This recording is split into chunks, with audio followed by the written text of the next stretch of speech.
Hello friends, എല്ലാവർക്കും പത്രമല്ല വരാനിരിക്കുന്ന എപ്പിസോഡിൻ്റെ continue ആയിട്ടുള്ള റിവ്യൂയിലേക്ക് സ്വാഗതം. അങ്ങനെ നയന ദേവയാനി പറഞ്ഞ കാര്യങ്ങളെപ്പറ്റിയെല്ലാം ആലോചിച്ച് വിഷമിച്ചു കൊണ്ടിരിക്കുകയാണ്. എന്നാലും അമ്മ ഇങ്ങനെയൊക്കെ എല്ലാവരും മുമ്പ് വെച്ച് പറഞ്ഞല്ലോ, സത്യങ്ങളൊന്നും എന്നെ കൊണ്ട് പറയിപ്പിച്ചിട്ടും അമ്മ ദേഷ്യത്തിൽ തന്നെയായിരുന്നു എന്നോട് പെരുമാറിയത് എന്നൊക്കെ നമ്മുടെ നയന ആലോചിച്ചുകൊണ്ടിരിക്കുകയാണ്. ആ സമയം അവിടേക്ക് ആദർശ് വരുന്നുണ്ട്. ആദർശ് വന്നിട്ട് വളരെ സന്തോഷത്തിലാണ് നമ്മുടെ ആദർശ് വരുന്നത്. എന്നിട്ട് നയന എടുത്ത് വന്നിട്ട് പറയുന്നുണ്ട്, നിനക്ക് ഞാനൊരു സർപ്രൈസ് കൊണ്ടുവന്നിട്ടുണ്ട് എന്ന് പറഞ്ഞുകൊണ്ട് കൈയുടെ ബാക്കിൽ ഒളിപ്പിച്ച് വെച്ചിരുന്ന ആ ഒരു ഓഫർ ലെറ്റർ എടുത്തിട്ട് നയനയ്ക്ക് കൊടുക്കുകയാണ്. നയനയ്ക്ക് അത് കണ്ടിട്ട് വലിയ സന്തോഷമൊന്നും ആവുന്നില്ല. എന്നിട്ട് ആദർശ് പറയുന്നുണ്ട്, ഇത് നിനക്കുള്ള ഓഫർ ലെറ്ററാണ്. ഇനി മുതൽ നീ എൻ്റെ സ്ഥാപനത്തിലേക്ക് ജോലി ചെയ്യാനായിട്ടുള്ള ഒരു ഡിസൈനറായിട്ടുള്ള ഒരു ഓഫർ ലെറ്ററാണെന്ന് പറഞ്ഞിട്ടാണ് നമ്മുടെ ആദർശ് വെച്ച് നീട്ടുന്നത്. പക്ഷേ നയനയാണെന്നുണ്ടെങ്കിൽ ആകെ സങ്കടത്തിലായതുകൊണ്ട് പറയുന്നുണ്ട്, എനിക്കൊന്നും വേണ്ട ആദർശേട്ടാ, ഈ ഒരു ഓഫർ ലെറ്റർ എന്ന് പറയുകയാണ്. അപ്പോൾ നമ്മുടെ ആദർശ് ചോദിക്കുന്നുണ്ട്, എന്ത് പറ്റി, നിനക്ക് ഞാൻ എൻ്റെ കീഴിൽ വർക്ക് ചെയ്യാനായിട്ട് താല്പര്യമില്ലാത്തത് കൊണ്ടാണോ എന്ന് ആദർശ് ചോദിക്കുന്നുണ്ട്. അപ്പോൾ അത് കേട്ടിട്ട് നമ്മുടെ നയന പറയുന്നുണ്ട്, എനിക്ക് ആദർശേട്ടൻ്റെ കീഴിൽ വർക്ക് ചെയ്യാൻ താല്പര്യമില്ലാത്തത് കൊണ്ടൊന്നുമല്ല, ഞാൻ എന്തായാലും ഓഫീസിലേക്ക് വരുന്നില്ല. ആദർശേട്ടന് ആവശ്യമുള്ളപ്പോൾ ഞാൻ ഡിസൈൻസ് എല്ലാം വരച്ചു തരുന്നതായിരിക്കും. പക്ഷേ എനിക്കതിന് പ്രതിഫലമായിട്ട് ഒരു രൂപ പോലും വേണ്ട എന്ന് പറയാണ്.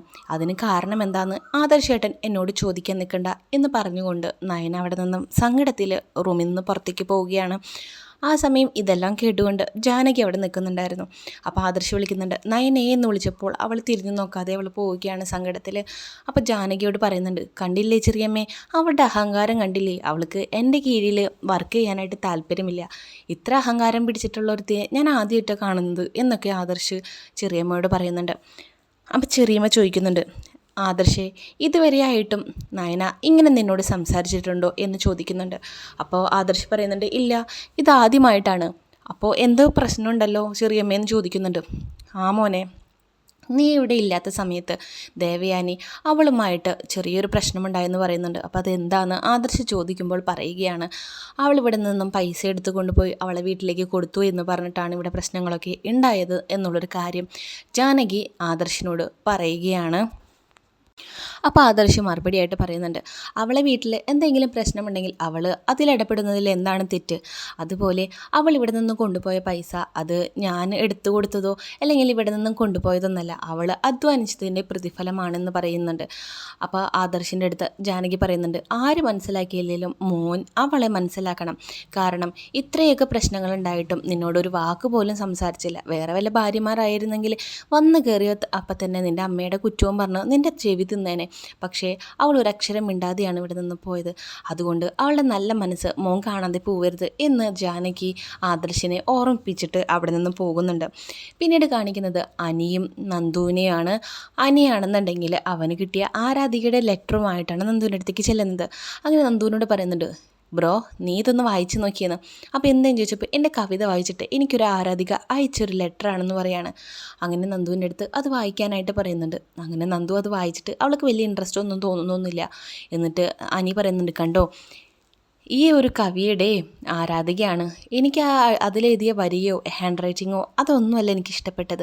അവൾക്ക് എനിക്ക് ആ ഒരു ലെറ്റർ എഴുതാൻ കാണിച്ചൊരു മനസ്സില്ലേ, അതാണ് എനിക്കിഷ്ടപ്പെട്ടതെന്ന് പറയുകയാണ്.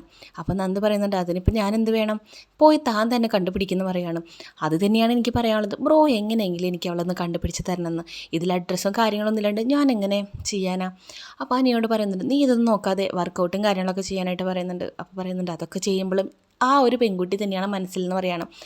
ശരി ശരി, ഞാൻ അത് തപ്പിപ്പിടിച്ച് നമുക്ക് കണ്ടെത്താമെന്ന് നന്ദു നമ്മുടെ അനിക്ക് വാക്ക് കൊടുക്കുകയാണ്. അതാണ് എൻ്റെ ബ്രോ എന്ന് പറഞ്ഞിട്ട് നമ്മുടെ അനിയാണെന്നുണ്ടെങ്കിൽ നന്ദുവിനെ ട്രീറ്റ് ചെയ്യുന്നുണ്ട്. അതിനുശേഷം നമ്മുടെ നയനയാണെന്നുണ്ടെങ്കിൽ വളരെയധികം വിഷമത്തിൽ അവിടെ ഭഗവാന്റെ മുമ്പിൽ വന്ന് നിൽക്കുകയാണ്. അങ്ങനെ ഗണപതിയുടെ മുമ്പിൽ വിഗ്രഹത്തിന് മുമ്പിൽ വന്ന് നിന്നിട്ട് അവൾ വിഷമിച്ചിട്ട് പറയുന്നുണ്ട്, ആ ഒരു ലെറ്റർ ആദർശേട്ടൻ എത്ര സന്തോഷത്തിലാവും എനിക്ക് കൊണ്ടുവന്ന് തന്നത് എന്നതിനെ പറ്റിയൊക്കെ ആലോചിക്കുന്നുണ്ട്. എന്നിട്ട് അവൾ മനസ്സിലാലോചിക്കുന്നുണ്ട്, ദൈവമേ, ഞാൻ എൻ്റെ വീട്ടിൽ 1,00,000 രൂപ കൊണ്ടുപോയി കൊടുത്തപ്പോൾ ആ പലിശക്കാരോട് പറഞ്ഞായിരുന്നു 6 മാസത്തിനുള്ളിൽ ഞാൻ എങ്ങനെയെങ്കിലും വീട്ടിലെ കടങ്ങളെല്ലാം തീർത്ത് തരാമെന്നാണ് അച്ഛനോടും അമ്മയോടും അവരോടൊക്കെ പറഞ്ഞിരിക്കുന്നത്. എൻ്റെ ഒരു ഉറപ്പിൻ്റെ ബലത്തിലാണ് എൻ്റെ അമ്മയും അച്ഛനും ഇപ്പോൾ സുഖമായിട്ട് കിടന്നുറങ്ങുന്നത്. ഇപ്പോൾ എൻ്റെ മുമ്പിലുണ്ടായിരുന്ന വഴിയും ഞാൻ തന്നെ അടച്ചല്ലോ, ഇനിയിപ്പോൾ ഞാൻ എന്ത് ചെയ്യും? അവരെന്നെ വിശ്വസിച്ചിട്ടല്ലേ കഴിയുന്നത്. എനിക്കിപ്പോൾ ഇനി എന്ത് ചെയ്യാനായിട്ട് സാധിക്കും, എങ്ങനെ ഞാൻ എൻ്റെ കടങ്ങളെല്ലാം തീർക്കുമെന്ന് നയന ഭഗവാനോട് പറയുന്നുണ്ട്. അതിനുശേഷം നമ്മുടെ വിഗ്രഹത്തിന് മുമ്പിലേക്ക് നോക്കുകയാണ്. ഗണപതി വിഗ്രഹത്തിന് മുമ്പിൽ നോക്കിയിട്ട് അവളെ ചിരിച്ചുകൊണ്ട് എല്ലാത്തിനും നീ തന്നെ പരിഹാരം കണ്ടെത്തുമെന്ന് എനിക്കറിയാമെന്ന് അവൾ ചിരിച്ചുകൊണ്ട് ഭഗവാനെ നോക്കുന്നുണ്ട്. പിന്നീട് കാണിക്കുന്നത് ആദർശ് ദേവയാനി കാണാനായിട്ട് വരുന്നതാണ്. അങ്ങനെ ആദർശ് വന്നിട്ട് പറയുന്നുണ്ട്, അമ്മയ്ക്ക് എനിക്കൊരു കാര്യം പറയാനുണ്ടെന്ന് പറയാണ്. അപ്പോൾ ദേവയാനി പറയുന്നുണ്ട്, വേണ്ട വേണ്ട, നീ ഒന്നും എന്നോട് പറയണ്ടെന്ന്. അമ്മേ, ഞാൻ പറയാനുള്ളത് അമ്മ കേക്ക്, എന്നിട്ട് ദേഷ്യപ്പെട്ടാൽ മതിയെന്ന് പറയാണ്. അപ്പോൾ ദേവയാനിയൊക്കെ പറയുന്നുണ്ട്, ഓ നീ ഒന്നും പറയാൻ നിൽക്കണ്ട, ഇപ്പം നീ വലിയ ആളായല്ലോ, നിനക്ക് തന്നെ തീരുമാനം എടുത്ത് കാര്യങ്ങളൊക്കെ ചെയ്യാനുള്ള പ്രാപ്തിക്കായല്ലോ. അമ്മ ഇപ്പോൾ ഒന്നിനും കൊള്ളാത്തവളല്ലേ, അതുകൊണ്ട് ഇനിയിപ്പോൾ നീ ഒന്നും പറയാൻ വരണ്ടെന്ന് പറയാണ്. അപ്പോൾ ആദർശ് പറഞ്ഞു തുടങ്ങുകയാണ്, എനിക്ക് അമ്മയോട് പറയാനുള്ളത് കേൾക്ക് അമ്മേ, എന്നിട്ട് ദേഷ്യപ്പെടാനായിട്ട് പറയുന്നുണ്ട്. അവൾ നന്നായിട്ട് ഡിസൈനൊക്കെ ചെയ്യും.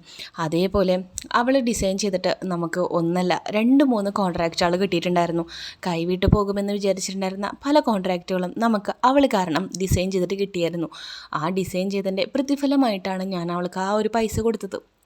അതുമാത്രമല്ല, ഇത് ഞാൻ എൻ്റെ വീട്ടിലേക്ക് കൊണ്ടുപോയി കൊടുക്കട്ടെ എന്ന് എന്നോട് ചോദിച്ചപ്പോൾ അത് നിനക്ക് കിട്ടിയ പ്രതിഫലമാണ്, അത് നിനക്ക് എന്ത് വേണമെങ്കിലും ചെയ്യാമെന്ന് ഞാനാണ് അവളോട് പറഞ്ഞത് എന്ന് പറഞ്ഞപ്പോഴാണ് അവൾ പോയതെന്ന് പറയാണ്.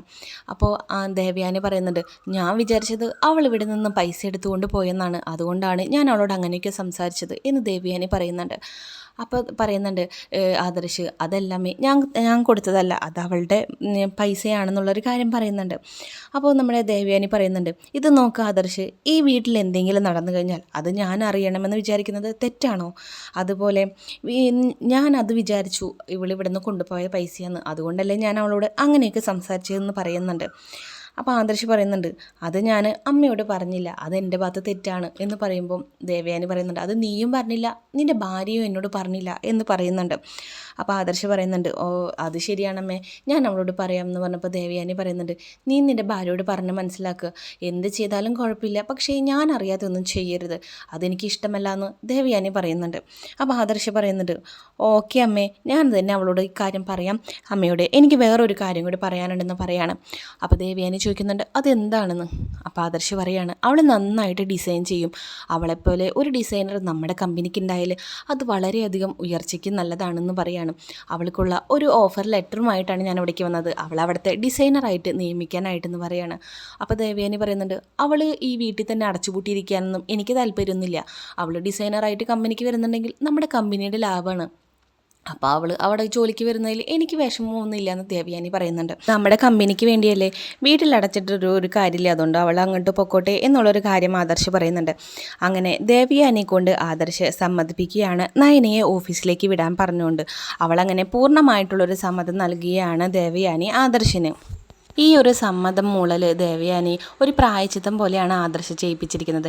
എല്ലാവരും മുമ്പിൽ കാര്യമറിയാതെ നയനയെ കുറ്റപ്പെടുത്തിയതിന് ഒരു പശ്ചാത്താപം പോലെയാണ് ആ ഒരു സമ്മതം ഓഫർ ലെറ്ററും കൂടിയിട്ട് ആദർശ് ചെയ്യിപ്പിക്കുന്നത്. അങ്ങനെ ദേവയാനിക്ക് നയനയോടുണ്ടായിരുന്ന ദേഷ്യം മാറ്റിയിട്ട് അവൾ ഓഫീസിലേക്ക് ഡിസൈനറായിട്ട് സമ്മതവും വാങ്ങിച്ചിരിക്കുകയാണ് ആദർശ്. അതോടുകൂടിയിട്ട് ആ ഒരു എപ്പിസോഡ് തിരികെയാണ്. വീഡിയോ ഇഷ്ടപ്പെടുന്ന എല്ലാവരും നമ്മുടെ ചാനലൊന്ന് സബ്സ്ക്രൈബ് ചെയ്തിട്ട് പോകാനായിട്ട് മറക്കരുത്. വീഡിയോ കാണുന്ന നിങ്ങൾ ഓരോരുത്തരും ലൈക്ക് കൊടുത്തിട്ട് പോകാനായിട്ട് മറക്കരുത്. അപ്പോൾ വീഡിയോ കാണുന്ന നിങ്ങളെല്ലാവരും ഒരു ലൈക്ക് തന്നിട്ട് പോകാനായിട്ട് മറക്കരുത്. അപ്പോൾ ഏറ്റവും പുതിയ പത്തരമാറ്റിലെ എപ്പിസോഡിൻ്റെ റിവ്യൂ ആയിട്ട് ഞാൻ നിങ്ങളുടെ മുമ്പിലേക്ക് വരാം. അതുവരേക്കും ബായ്.